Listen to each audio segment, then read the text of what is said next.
El programa de Cabildo Abierto, aprobado hace unas semanas, pretende retomar la vigencia plena de la ley de caducidad. Allí se plantea la pretensión de establecer las modificaciones necesarias al marco jurídico para terminar con la situación de las personas injustamente detenidas y enjuiciadas por haber defendido las instituciones. Para ahondar en este polémico planteo del partido liderado por Guido Manini Ríos, ya estamos en contacto, en Nada que Perder, con el abogado e integrante del Observatorio Luis Ibarburu, Pablo Chargonia. Pablo, ¿cómo andás? ¿Qué tal? ¿Cómo andan ustedes? Buen día. Pablo, muchísimas gracias por atendernos esta mañana. Primero que nada, preguntarte, el programa de Cabildo Abierto pretende retomar la vigencia plena de la ley de caducidad. ¿Qué opinión te merece esta propuesta? Desde el punto de vista jurídico, político, un absurdo. Hace muchísimos años ya que en el hemisferio la Corte Interamericana de Derechos Humanos ha establecido que la impunidad a las graves violaciones a los derechos humanos transgrede el Pacto de San José de Costa Rica o Convención Americana de Derechos Humanos. ¿Qué pasó en el año 2001? ¿Por qué pongo ese hito como para reflexionar sobre esto? Pasó que se juzgó los crímenes de Fujimori en Perú y la Corte empezó a dictar fallos que establecían esto precisamente que acabo de decir. Las leyes de impunidad, pero no solamente las leyes, las resoluciones administrativas de impunidad, por ejemplo, los indultos presidenciales, y aún los hechos que contribuyan a la impunidad constituyen una violación del derecho humano de las víctimas a la protección de los tribunales. Desde el año 2001, la Corte Interamericana reitera que los artículos 8 y 25 de la Convención Americana establecen ese derecho que toda víctima tiene a que luego de soportar el daño cometido por el aparato estatal, por el terrorismo de Estado, debe tener derecho a acudir a un tribunal, a un proceso, para que se investigue la verdad y se responsabilice a los autores. Por lo tanto, cualquier idea en cualquier país que implique el restablecimiento de la impunidad es una actitud que podríamos calificar de neto desacato a la jurisprudencia de la Corte Interamericana, a los tratados de derechos humanos suscritos por Uruguay y un retroceso evidente en materia de fortalecimiento de la democracia y del respeto de los derechos de las personas. Y con relación más específicamente a Uruguay también fue, como se sabe, ¿no?, condenado en el año 2011 en el caso Hellman, y luego volvió a ser condenado en el año 2021 en el caso de las muchachas de Abril, Majdanek y otros, es el título, digamos, de la sentencia, en el sentido de establecer que la ley de caducidad de la pretensión punitiva del Estado del año 1986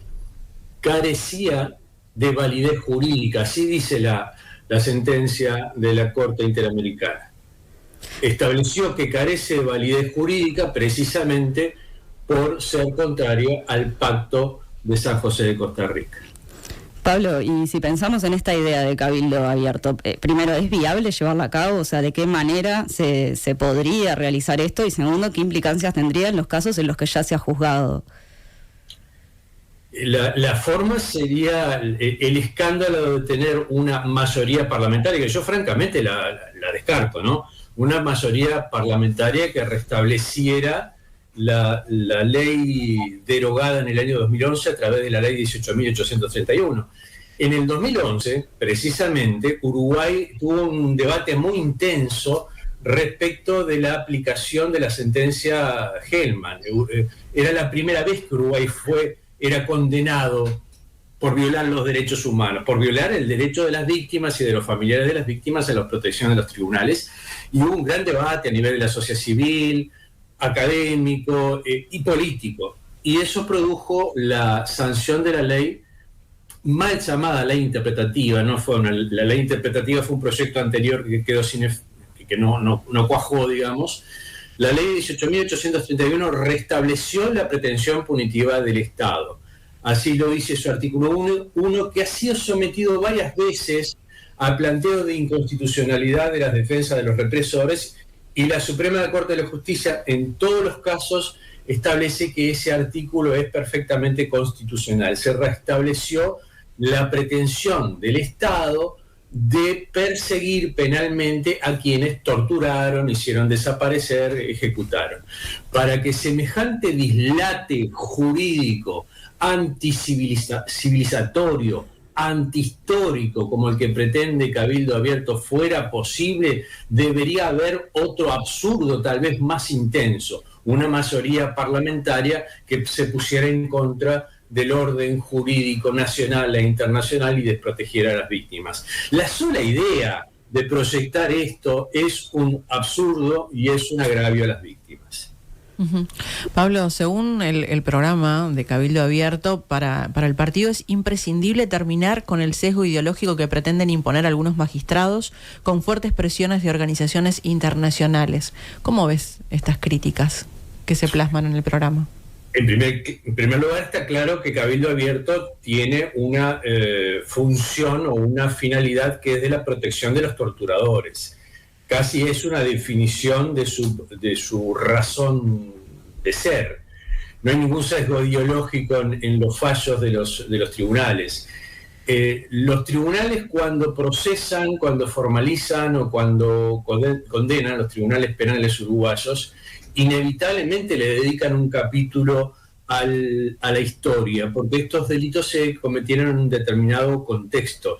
¿Y por qué digo inevitablemente? Porque no hacerlo implica no entender qué es lo que se está juzgando. Cuando el crimen es cometido por el aparato estatal, tiene precisamente esa naturaleza de crimen de lesa humanidad que se viene definiendo y afirmando como concepto desde mediados del siglo pasado. Es el crimen cometido, como dice algún fallo de algún juez, los propios funcionarios que debían ser encargados de la defensa de la seguridad y el orden público fueron los que cometieron el crimen. Se estaba refiriendo a el secuestro por parte de inteligencia policial y la tortura en sede de inteligencia policial.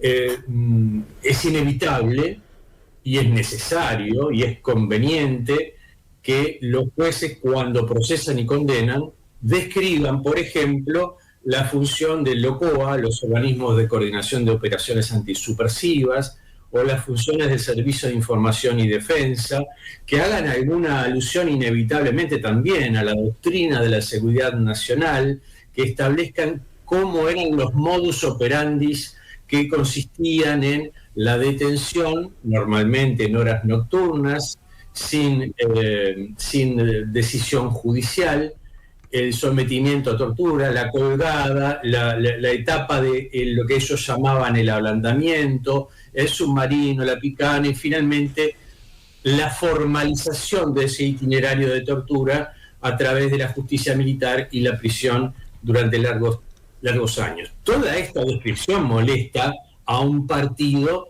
que quiere negar estos hechos y esa es su reacción. No hay ningún sesgo ideológico en el sentido de parcialidad que se le pretende dar a los jueces, los tribunales y aún a la Suprema Corte de Justicia cuando analizan estos hechos y los describen en su real dimensión. Lo que están haciendo sí es aplicar con algunas posiciones diversas en algunos temas, pero aplicar el derecho frente a la situación de los crímenes aberrantes que se cometieron en el pasado.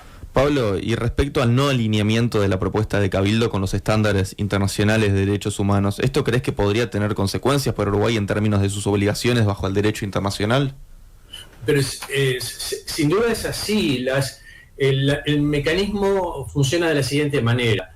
Luego que la Corte Interamericana condena al Estado uruguayo, abre un periodo de supervisión, es decir, la propia Corte se encarga de revisar si aquello que ordenó se cumple o no se cumple. Ese es el mecanismo, digamos, de control de la ejecución o el cumplimiento cabal de la sentencia. Tanto la sentencia Hellman cuanto a la sentencia de las muchachas de Abril están abiertas a supervisión de la Corte Interamericana. ¿Qué quiere decir que estén abiertas? Que todavía hay algunos aspectos que tienen que ser cumplidos. No se ha cumplido cabalmente. De hecho, la Corte Interamericana le dice al Estado uruguayo que tiene que remover todos los obstáculos.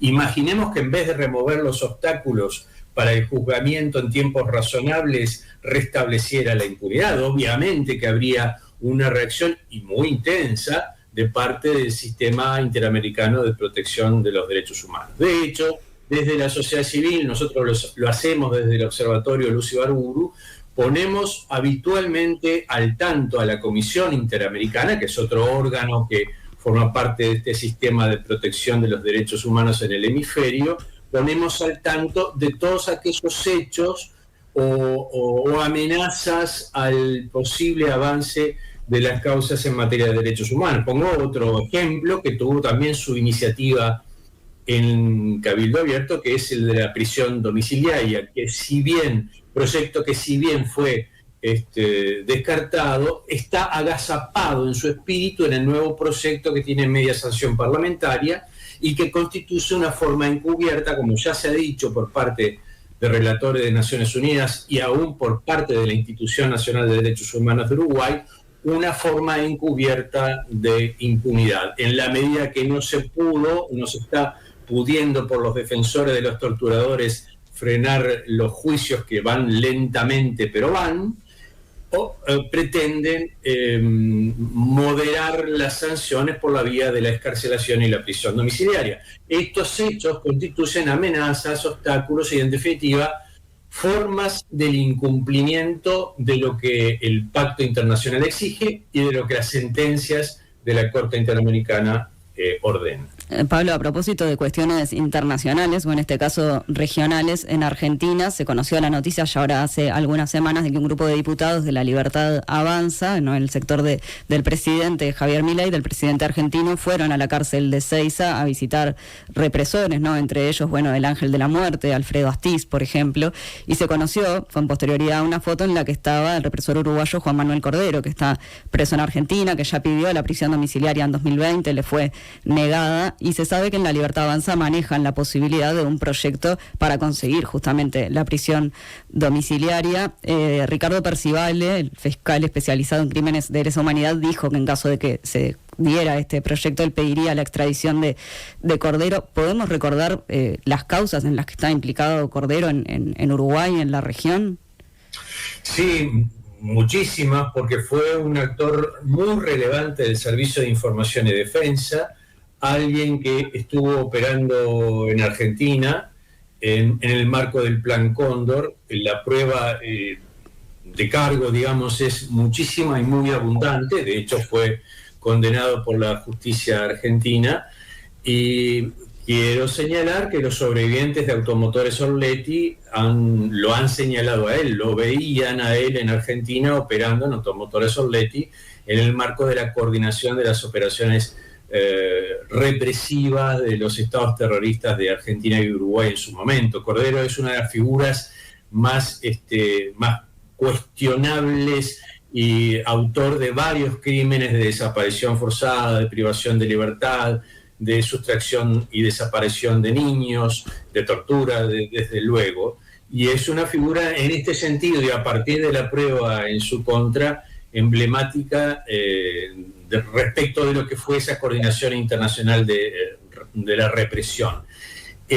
Es un hecho de la visita de los legisladores de La Libertad Avanza también preocupante, y una expresión más de que esas teorías negacionistas o justificadoras del terrorismo de Estado nunca están derrotadas. Estas discusiones, estos debates sobre ideas, sobre conceptos y la defensa necesaria del derecho frente a los estados terroristas no termina nunca. Cuando parece que estuvieran algunas cosas consensuadas, nos encontramos con que hay rebrotes de unas corrientes que tal vez estuvieran silenciadas, pero no derrotadas especialmente. Lo digo porque solíamos hablar del consenso social en Argentina respecto a los juicios contra los genocidas. Había sido un país de avanzada en ese sentido, en relación a nosotros sobre todo, ¿no? Con buenas razones. Argentina era visto en el contexto internacional como un modelo a seguir, digamos, como el paradigma de las buenas prácticas en materia de persecución penal. Pero esto nos enseña, nos alerta respecto de que no todo es dado. En el tema de la defensa de los derechos de las personas, de los movimientos sociales, los movimientos tendrán siempre trabajo en el sentido de que siempre es necesario reivindicar una y otra vez por qué es fundamental la lucha por la verdad, la memoria, la justicia, la no repetición. Yo recuerdo que en Argentina se hablaba de la inevitabilidad de los juicios, en el sentido de establecer una idea que nadie podía discutir desde ningún punto de vista. Los juicios iban a pesar de los distintos cambios de gobierno. Bueno, ya se ve que algunas fisuras puede haber y respecto de la que hay que estar alertas siempre.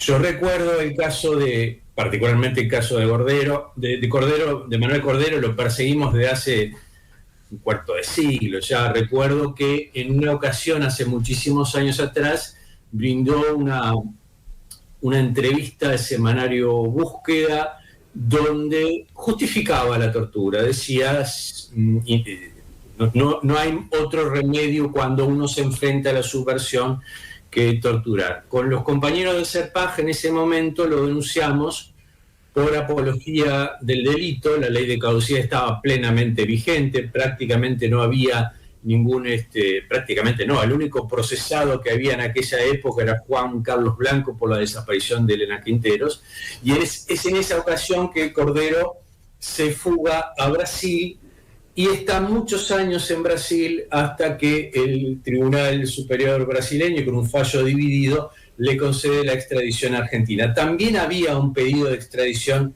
a Uruguay y finalmente Brasil se lo entrega a Argentina porque establece que los hechos ocurridos en Argentina hacen darle prioridad al Estado requirente argentino en este caso, y luego ocurre lo que ya es más conocido, el procesamiento, la condena y la prisión de este sujeto que acaba de ser visitado por legisladores de La Libertad Avanza. De modo que, efectivamente, si hubiera cualquier resolución de cualquier naturaleza que implicara la liberación de Manuel Cordero en Argentina, obligatoriamente la Fiscalía Especializada en Crímenes de Lesa Humanidad debería requerir la entrega a Uruguay para que respondiera por sus muchos crímenes ante la justicia uruguaya.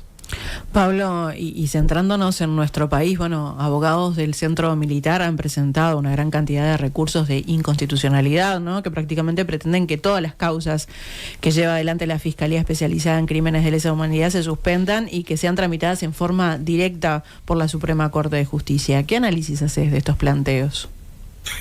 Es la definición de chicana. A los colegas del Centro Militar no les gusta que se lo defina así, pero es la definición de manual de chicana, es el intento meramente dilatorio. Pretender que todas estas causas sean juzgadas por la Suprema Corte de Justicia equivale a que no sean juzgadas por ningún tribunal. Basta imaginar lo que podría implicarle a la Suprema Corte de Justicia en el marco del Código del Proceso Penal de 1980, ponerse a investigar todos estos hechos. Hay aproximadamente 200 causas. Este es un país que tuvo aproximadamente 10.000 torturados, según versiones de historiadores que han estudiado este caso, los 200 desaparecidos, 200 ejecutados, números aproximados. Basta pensar en el cúmulo de información que deberían investigar en etapa presumarial y luego sumarial, etcétera, en el marco del Código de Proceso Penal de 1980 para descartar esa posibilidad práctica. Y si se aplicara el Código del Proceso Penal 2017, que exige juicios orales y públicos, la cantidad de audiencias que deberían ser presididas por la Suprema Corte de Justicia hace que sea, desde el punto de vista práctico, imposible de imaginar siquiera. También hay que recordar que en el año 2003, sí, efectivamente, en 2003 se denunció a Juan María Bordaberry ante la Suprema Corte de Justicia basado en el mismo artículo con el que se están basando ahora los abogados del Centro Militar, el artículo 239 de la Constitución, y entre otros argumentos la Suprema Corte de Justicia de entonces dijo hay dos incisos y de acuerdo al segundo inciso, que hay que invocar también, esta causa debe ser investigada por la justicia letrada de primera instancia, y devolvió la denuncia contra Juan María Bordaberry a un juez de la primera instancia, y luego lo conocido, Bordaberry fue procesado y finalmente condenado por atentado a la Constitución. O sea que yo creo que hay argumentos de la Suprema Corte de Justicia para rechazar el planteo. Pero el problema es el planteo en sí mismo, que ya es dilatorio. Es decir, el tiempo que insume a la Suprema Corte de Justicia resolver demora en algunas causas, no en todas. Y este es, digamos, un dato importante. Las juezas Isaura Tórtora, Silvia Urioste y Enfraivento Selva Siri están rechazando de plano este planteo. Y yo recién decía, es la definición de chicana, pero no lo digo yo, lo dice la propia jueza Silvia Urioste, que tengo frente a mí la resolución que dice, se advierte que esta demanda lo que pretende es privar a este juzgado de todo poder decisorio, dilatando, escúchese bien, dilatando temeraria e infundadamente aún más el trámite de este expediente. Esta es una resolución que se repite en varios otros muchos expedientes, porque efectivamente los abogados del Centro Militar presentaron como un formulario estos planteos en todos los expedientes, y por lo tanto la jueza está resolviendo en estos mismos términos también en todos esos expedientes. Eso también hay que tenerlo en cuenta. Cuando uno dice que esto es un intento dilatorio y que lo que pretenden no es que se cambie la sede de juzgamiento, sino que el juzgamiento se dilate hasta que por razones biológicas no haya justicia, efectivamente es así. Pablo Chargoni, abogado e integrante del Observatorio Luz y Barburo, muchas gracias por estos minutos. Muchas gracias a ustedes. Buen día. Gracias.